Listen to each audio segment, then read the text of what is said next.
Right, I am recording on my phone, which is the Motorola One Action, and I am currently recording in 4K 60 frames per second using the third-party app ProShot, and more kind of testing it out. Now, this isn't actually something natively you can do in the camera app, which only goes up to 4K 30 on the rear camera, but ProShot has enabled it to do so.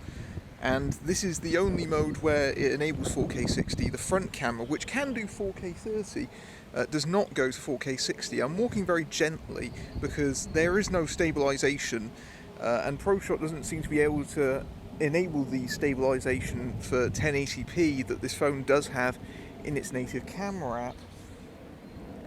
But I'm just curious to see how well it can record at 4K 60.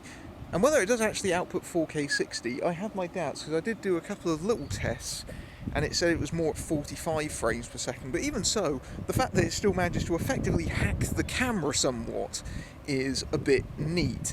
I'm just going to try and turn around. I have no idea whether my framing is correct at all, so I'm just going to have to guess this, really. But, yeah, so this is a £150 phone.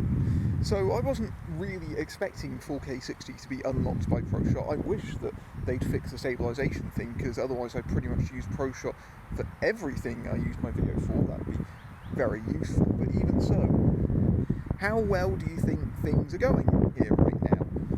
Do you think it's relatively stable? I apologise for any wind. As you can tell, it's quite a windy, blustery day here, and I'm doing my best with my very cheap wireless microphone.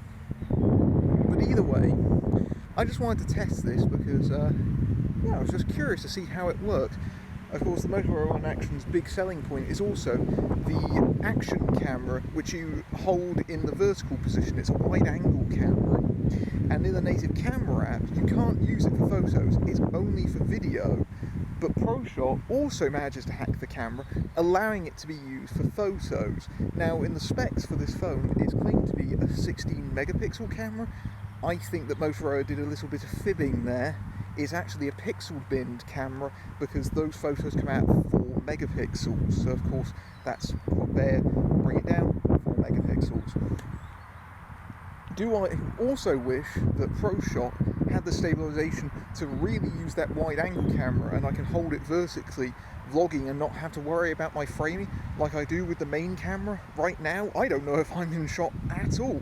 I assume I am, because I'm looking right at the middle lens, so hopefully I'm in the right place. But yeah, how well are things performing? And if I walk like a complete bozo, I apologise for the motion sickness in advance. How well are things going? I mean, I have got some, fairly bouncy shoes on, trying to absorb the vibrations. But yeah, you tell me how this looks.